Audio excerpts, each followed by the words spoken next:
अस्सलाम वालेकुम, आप देख रही हैं बोल न्यूज़। मैं हूं शुमाइल अरशद और मैं हूं मोनिस रज़ा। हेडलाइन के बाद सबसे अहम खबर है। आगाज़ करेंगे बुलेटिन का। मुत्तहदा अरब अमारात पर यमनी बागी ग्रुप STS की हिमायत का इल्ज़ाम। सऊदी अरब की इत्तेहादी फोर्सेस ने यमनी बंदरगाह मुकाला पर हमला कर दिया। हथियारों और दीगर फौजी साजो सामान की स्मगलिंग करने वाले 2 जहाज़ों को निशाना बनाया गया। हमले के बाद यमन ने मुत्तहदा अरब अमारात के साथ मुश्तरका दिफाई मुआहिदा मनसूख कर दिया। इत्तेहादी अफवाज के तर्जुमान ने कहा है कि जहाज़ मुत्तहदा अरब इमारात की फुजैरा बंदरगाह से बगैर इजाज़त यमनी बंदरगाह में दाखिल हुए थे। वज़ीर आज़म शहबाज शरीफ की UAE के सदर शेख मोहम्मद बिन जायद अल नहयान से रहीम यार खान में मुलाकात हुई। मुलाकात में नायब वज़ीर आज़म इसहाक डार, वज़ीर इत्तलात अताउल्लाह तारर, तारिक फातमी और दीगर भी शरीक थे। एलामिया के मुताबिक इस मुलाकात में वज़ीर आज़म ने 2 तरफ़ा तिजारत में गैर मामूली इजाफे की ज़रूरत पर जोर दिया और ताल्लुकात को स्ट्रेटेजिक इक़्तिसादी शराकतदारी में बदलने का आज़म भी जाहिर किया। मुलाकात में IT, तवन्कनी और दिफाई शोबों में ताउन बढ़ाने पर इत्तेफाक किया गया। वज़ीर आज़म ने UAE की तरक्की को सराहा और वहाँ मुकीम 21 लाख पाकिस्तानियों के किरदार को ताल्लुकात की मजबूत बुनियाद करार दिया। साथ ही पाकिस्तानी कम्युनिटी की मेज़बानी पर UAE हुकूमत का खुसूसी शुक्रिया अदा किया। दोनों रहनुमाओं ने इलाकाई और आलमी उमूर पर भी तबादला ख्याल किया। नायब वज़ीर आज़म इसहाक डार का सऊदी वज़ीर ख़ारजा शहज़ादा फैसल बिन फरहान से टेलीफोनिक रब्ता। दोनों वज़राए ख़ारजा ने हालिया इलाकाई सूरत हाल पर तबादला ख्याल किया। 2 तरफ़ा ताल्लुकात को मज़ीद मजबूत बनाने के अज़्म का इहादा। इसहाक डार ने सऊदी वज़ीर ख़ारजा को नए साल की मुबारकबाद भी दी। ईरान और ओमान के वज़राए ख़ारजा का टेलीफोनिक राबता हुआ है। दोनों वज़राए ख़ारजा का यमन की सूरत हाल पर इजहार तशवीश।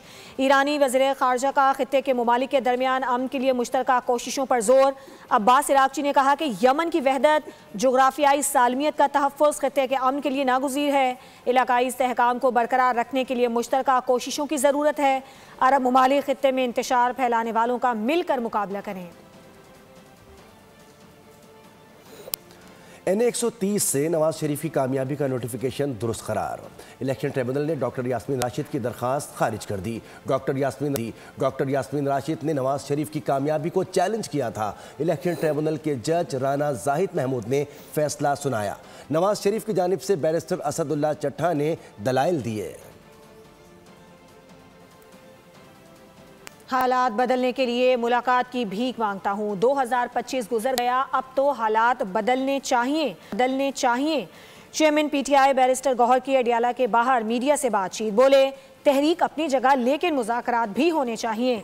हर बार मुलाकात की भीख मांगकर मायूस वापस जाते हैं, इसमें अपनों का भी हाथ है। अब लगता है कि 2026 नाअहलियों और सज़ाओं का साल होगा। मौजूदा हालात जिन तकाज़ों का मुतालिबा कर रही हैं, मुज़ाकरात उस अंदाज में नहीं हो पा रहे।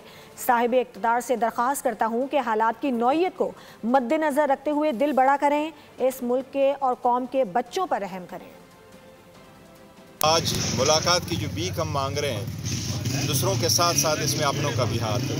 अफसोस होता है कि मुलाकात नहीं होती। साहिब इक़्तिदार लोग तो कुछ और है ना, वो साहिब इक़्तिदार लोग सारा देख रहे हैं। और इनसे भी दरख्वास्त है, कभी मुज़ाकरात की तरफ प्रोग्रेस उस स्पीड से नहीं हो रही जिस तरीके से हालात तकाजा कर रहे हैं। सारे लोगों से ये दरख्वास्त है कि मुल्क की खातिर, जमहूरियत की खातिर, इस खुदा की धरती पे अब तरस करो।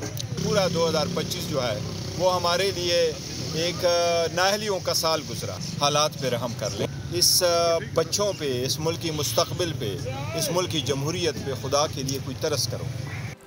पंजाब असम्बली में वज़ीर आला KP सोहेल आफरीदी की आमद पर हुल्लड़बाजी का मामला। स्पीकर पंजाब असम्बली मलिक मोहम्मद अहमद खान की जानिब से बनाई गई तहकीकाती कमेटी की रिपोर्ट मंजर आम पर आ गई। रिपोर्ट में हुल्लड़बाजी में मुलव्विस अशखास के खिलाफ कानूनी कार्रवाई करने की तजवीज़ दी गई। रिपोर्ट में मामले की तफ्तीश में कानून नाफिज करने वाले इदारों की मदद लेने की भी तजवीज़ दी गई। रिपोर्ट में कहा गया कि वज़ीर आला KP के आमद पर अपोजिशन ने 7 आने वाले मेहमानों की फहरिस्त सिर्फ नामों पर मुश्तमिल थी। नाकाफ़ी लिस्ट के बाइस शनाख्त में मुश्किलात पेश आईं।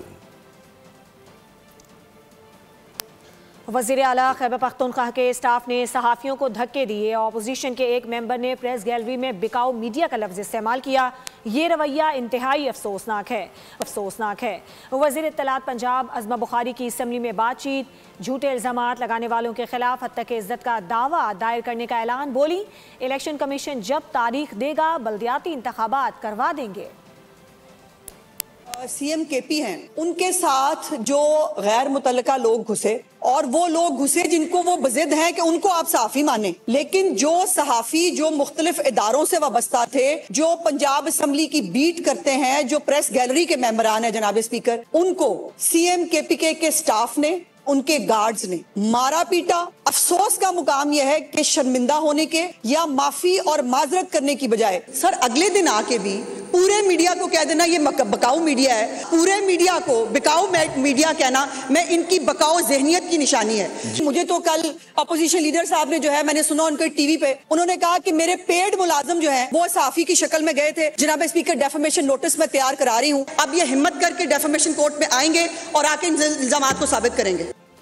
जमात इस्लामी का पंजाब लोकल गवर्नमेंट एक्ट के खिलाफ अवामी रेफरेंडम करवाने का ऐलान। अमीर जमात इस्लामी हाफिज नईमुर रहमान ने कहा कि ये कानून इख्तियारात की निचली सतह तक मुंतकली के बजाय बल्दियाती इदारों को मफलूज करने की कोशिश है, जिसे जमात बल्कि अवामी अदालत में भी चैलेंज करेगी। 15 जनवरी से पंजाब लोकल गवर्नमेंट एक्ट के खिलाफ अवामी रेफरेंडम का आगाज़ होगा, जिसमें अवाम फैसला करेंगे कि आया इस कानून को कबूल करते हैं या नहीं।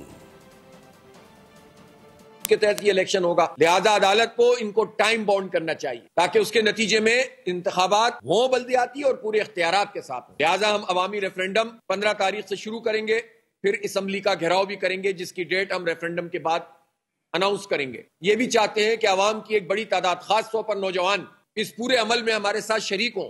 हम लोगों में ये शऊर परवान चढ़ा रहे हैं कि जब तक इख्तियारात निचली सतह पर मुंतकिल नहीं होंगे ये ब्यूरोक्रेसी का राज चलता रहेगा। मैं पंजाब हुकूमत से ये कहना चाहता हूं कि इस मसले को वो इस तरह न समझे कि जैसे कोई सियासी तौर पर कोई एक्टिविटी करता है और आज बात होगी और कल खत्म हो जाएगी। जमात इस्लामी इनका पीछा नहीं छोड़ेगी इंशाअल्लाह। खबर यह है कि IMF ने मकामी तौर पर तैयार की जाने वाली हाइब्रिड इलेक्ट्रिक गाड़ियों और बाइक्स पर दी गई सेल्स टैक्स छूट खत्म करने की तजवीज़ दे दी है। IMF का आइंदा माली साल से इस रियायत के खात्मे और 18% सेल्स टैक्स के निफाज पर जोर। IMF ने इस मामले पर वजारत सनअत व पैदावार को बाज़ाब्ता तौर पर आगाह भी कर दिया है। Local manufacturer hybrid electric vehicles को 30 जून 2026 तक सेल्स टैक्स में छूट हासिल है। ताहम नई तजवीज़ की मंजूरी की सूरत में इस रियायत में क़ब्ल अज़ वक्त तब्दीली का इम्कान है। सिंध में 27 अरब रुपए के सोलर एनर्जी मंसूबे में करप्शन का बड़ा स्कैंडल सामने आ गया है। ये मंसूबा गरीबों के लिए बनाया गया था, लेकिन अरबों रुपए ज़ाया हो गए। कमेटी के मुताबिक सोलर पैनल जो मंसूबा गरीब लोगों के लिए था, लेकिन अरबों रुपए ज़ाया हो गए। कौमी असम्बली की कायमा कमेटी बराए इक़्तिसादी उमूर के इजलास के दौरान बेज़ाब्तगियों का इंकशाफ हुआ। कमेटी ने बताया कि सोलर पैनल जो मार्केट में 21,000 रुपए का था, वो इस मंसूबे में 60,000 में खरीदा गया। NGOs को बगैर टेंडर के चुना गया और पैसा मखसूस अफराद के फ़ायदे के लिए लगाया गया। सेनेटर सैफुल्लाह अब्दो ने कहा, यह मंसूबा बंदी के साथ हुआ और असल सियासी किरदारों को अवाम के सामने लाना ज़रूरी है। नैब, FIA और दीगर इदारे भी इसकी तहकीकात कर रहे हैं। कमेटी ने फैसला किया कि अगले इजलास में मुतल्लिका सेक्रेटरी को मुकम्मल रिकॉर्ड के साथ दोबारा तलब किया जाएगा ताकि मामला पूरी तरह सामने आ सके। कुछ बात करेंगे अवामी मसाइल की। कराची में खुले मैन होल्स, बच्चों की जानें निगल रहे हैं, लेकिन सियासी जमातें इल्ज़ाम तराशी के सिवा कोई मुस्तकिल हल निकालने में नाकाम हैं। कोरंगी में एक और बच्चा खुले मैन होल में गिरकर जाँ बहक हो गया। मेयर कराची मुर्तज़ा वहाब ने अफसोस का इजहार किया और एतराफ़ भी किया कि शहर के कई गटरों के ढक्कन गायब हैं। अमीर जमात इस्लामी कराची मुनम जफ़र ने कहा कि हुकूमत से कोई उम्मीद नहीं, शहर के फूल जैसे बच्चे गटरों में गिरकर जान की बाजी हार रहे हैं। मुल्क भर में मौसम सर्द और अबर आलूद, बालाई इलाकों में बारिश बर्फबारी मुतवक्के है। पंजाब के मुख्तलिफ शहरों में बारिश की पेशगोई। महकमा محکمہ موسمیات کے مطابق مری اور گلیات میں برف باری کا امکان ظاہر کیا گیا ہے۔ خیبر پختونخوا کے بالائی اضلاع میں برف باری کی توقع ہے۔ پنجاب اور بالائی سندھ میں دھند کا الرٹ جاری کر دیا گیا۔ مری میں بارش اور برف باری کا امکان ہے۔ ضلع انتظامیہ کی جانب سے ایڈوائزری جاری کر دی گئی۔ ادھر بلوچستان کے مختلف اضلاع میں بارش اور پہاڑی علاقوں میں برف باری کے بعد موسم مزید سرد ہو گیا۔ محکمہ موسمیات کے مطابق شمالی اور مغربی اضلاع میں ابر آلود موسم رہا، جبکہ کوئٹہ، زیارت، پشین، قلعہ عبداللہ، یوب، نوشکی اور دیگر علاقوں میں بارش اور پہاڑوں پر برف باری ہوئی۔ بلوچستان کے بعد کراچی میں بھی بارش کی پیش گوئی کر دی گئی ہے۔ محکمہ موسمیات کے مطابق شہر میں آج رات سے بارش متوقع ہے۔ چیف میٹرولوجسٹ امیر حیدر لغاری نے بول نیوز سے گفتگو میں کہا کہ بارش کے بعد سردی کی شدت میں اضافہ ہوگا۔ جی بالکل، دیکھیے ایک مغربی ہواؤں کا سلسلہ جو ہے وہ ہمارے جو ساحلی پٹی ہے اور اپر سندھ ہے، جو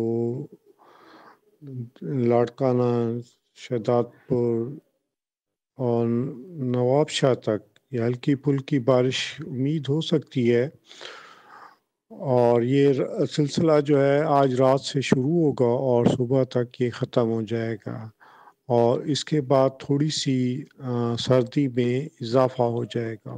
کراچی میں بھی آج رات کو ہلکی بارش ہو سکتی ہے، ہلکی سے ڈرزل تک ہو سکتی ہے مختلف علاقوں میں کراچی کے، اور مختلف علاقوں میں مختلف انٹینسٹی کے ساتھ ہلکی بارش ہوگی۔ 50ویں chief of army staff polo tent pegging championship اختتام پذیر ہو گئی۔ جناح پولو فیلڈز لاہور میں ہونے والی اختتامی تقریب کے مہمان خصوصی chief of defence forces field marshal Syed Asim Munir تھے۔ اس موقع پر وفاقی وزیر داخلہ، چیف سیکریٹری پنجاب، اعلیٰ فوجی اور سول حکام اور شائقین کی بڑی تعداد بھی موجود تھی۔ چیمپئن شپ پاک فوج کی کھیلوں سے وابستگی، نظم و ضبط اور اعلیٰ روایات کی بھرپور عکاس رہی۔ فائنل میں پشاور کور نے کامیابی حاصل کی، گجرانوالہ کور کی ٹیم رنر اپ رہی۔ بلیٹن سے فی الحال اتنا ہی۔ کسی بھی خبر کی تفصیل کے لیے آپ وزٹ کر سکتے ہیں ہماری ویب سائٹ bolnews.com۔ دیکھتے رہیے بول۔ سبسکرائب کریں اور بیل دبائیں تاکہ کوئی خبر رہ نہ جائے۔